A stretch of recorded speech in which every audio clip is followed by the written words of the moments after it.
Hai, Assalamualaikum warahmatullahi wabarakatuh. Saya Caustin Putri Laudia, NPM 194100055. Saya di sini akan menjelaskan tentang bab 3, yaitu bahasa dan masyarakat. Di dalam bahasa Prancis, istilah language digunakan untuk menyebut bahasa adalah sebagai sistem lambang bunyi yang digunakan manusia untuk berkomunikasi atau berinteraksi secara verbal di antara sesamanya. Nah, language ini bersifat abstrak, seperti kita contohkan dengan kalimat manusia mempunyai bahasa, tetapi binatang tidak. Jadi, penggunaan istilah bahasa dalam kalimat tersebut sebagai padanan kata language tidak mengacu pada salah satu bahasa tertentu, melainkan mengacu pada bahasa umumnya sebagai alat komunikasi manusia. Binatang juga melakukan kegiatan komunikasi, tetapi alat yang digunakan binatang untuk berkomunikasi itu bukan bahasa. Istilah yang kedua, Ferdinand de Saussure, yaitu tentang lang, yang dimaksudkan sebagai sebuah sistem lambang bunyi yang digunakan oleh sekelompok anggota masyarakat tertentu untuk berkomunikasi dan berinteraksi sesamanya. Jadi lang ini mengacu pada sebuah sistem lambang bunyi tertentu yang digunakan oleh sekelompok anggota masyarakat tertentu. Seperti kita contohkan kalimat Nita belajar bahasa Jepang, sedangkan Dika belajar bahasa Indonesia. Nah, sama dengan language yang bersifat abstrak, lang ini juga bersifat abstrak, sebab baik lang maupun language adalah satu sistem pola, keteraturan atau kaidah yang ada atau yang dimiliki manusia, tetapi tidak nyata-nyata digunakan.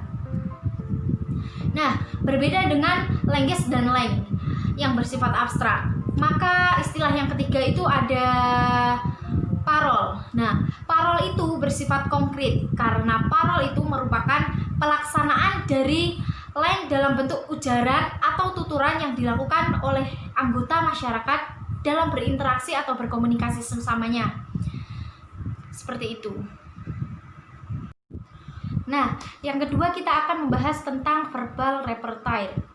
Pakar lain yang bernama Chomsky merupakan tokoh tata bahasa generatif informasi. Ia menyebutkan adanya kompetens yang berarti kemampuan dan performance.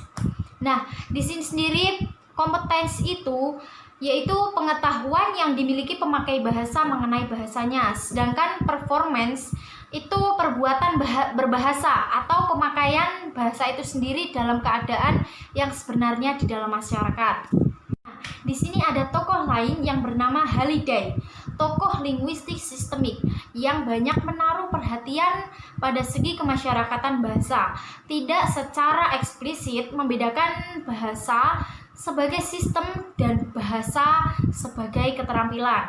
Nah, dia hanya menyebutkan adanya kemampuan komunikatif, yaitu yang dimaksud kemampuan komunikatif ini adalah kemampuan bertutur atau kemampuan untuk menggunakan bahasa sesuai dengan fungsi dan situasi serta norma-norma penggunaan bahasa dengan konteks situasi dan konteks sosialnya.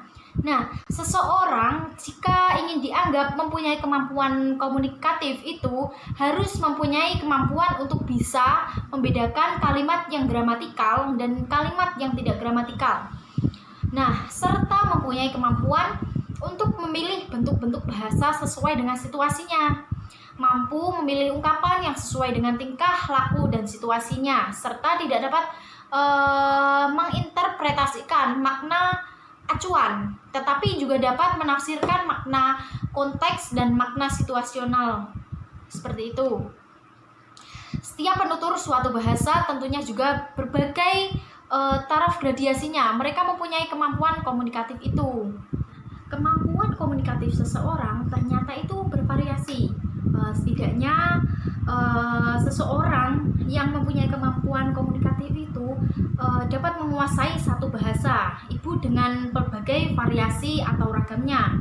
Dan yang lain mungkin menguasai selain bahasa ibu juga sebuah bahasa lain atau lebih yang diperoleh secara hasil pendidikan atau pergaulan yang penutur bahasa di luar lingkungannya. Tapi rata-rata seorang Indonesia yang pernah menduduki bangku sekolah menguasai bahasa ibunya dan bahasa Indonesia. Selain itu mungkin menguasai satu bahasa daerah lain atau lebih, dan juga bahkan ia mampu menguasai bahasa asing seperti bahasa Inggris, bahasa lainnya. Nah, apabila mereka telah memasuki pendidikan menengah atau pendidikan tinggi, semua bahasa beserta ragam-ragamnya yang dimiliki atau dikuasai seorang penutur ini biasanya disebut dengan istilah repertoire bahasa atau verbal repertoire dari orang itu. Nah, verbal repertoire itu sebenarnya ada dua macam, yaitu yang dimiliki setiap penutur secara individu.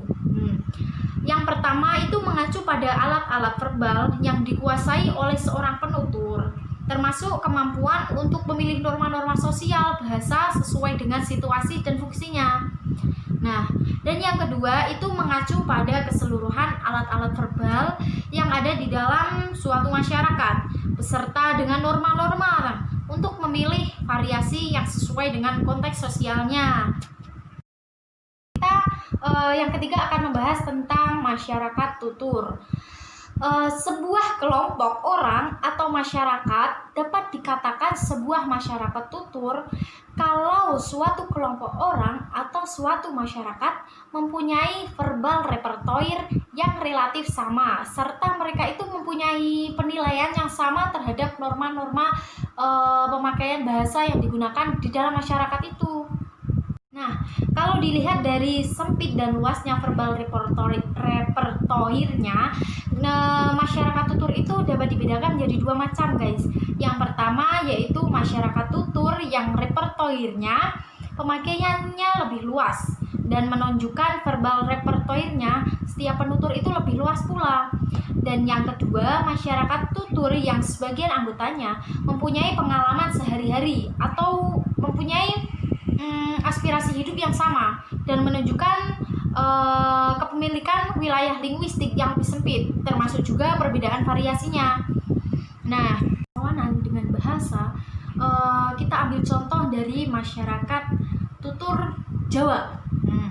Menurut Kuncoroningrat, membagi masyarakat Jawa atas 4 tingkat, yaitu yang satu wong cilik, yang kedua wong sudagar, wong ketiga priayi, dan yang keempat itu ndoro. Sedangkan Clifford Geertz itu membedakan masyarakat Jawa menjadi 3 tingkat, yaitu yang pertama priayi, yang kedua bukan priayi tetapi mereka memiliki pendidikan dan biasanya bertempat tinggal di kota, dan yang ketiga yaitu petani dan orang kota yang tidak berpendidikan. Nah, dari kedua penggolongan itu jelas adanya perbedaan di tingkat di dalam masyarakat Jawa. Terdapat berbagai variasi bahasa yang digunakan sesuai dengan tingkat sosialnya. Jadi, bahasa atau ragam bahasa yang digunakan di kalangan wong cilik itu tidak sama dengan wong sudagar. Dan itu pula dari bahasa yang digunakan para priayi lah. Nah, variasi bahasa yang digunakan oleh orang-orang yang berbeda tingkat sosialnya itu termasuk variasi dialek sosial. Lazim juga disebut sosiolek. Perbedaan variasi bahasa dapat juga terjadi apabila yang terlibat di dalam peraturan itu mempunyai tingkat sosial yang berbeda. Misalnya, wong cilik iku berbicara dengan priayi atau doro, atau petani yang tidak berpendidikan berbicara dengan doro yang berpendidikan. Nah, maka masing-masing menggunakan variasi bahasa yang berbeda atau berlainan seperti itu. Nah, mungkin hanya itu yang bisa saya sampaikan, kurang lebihnya mohon maaf. Wassalamualaikum warahmatullahi wabarakatuh. Bye.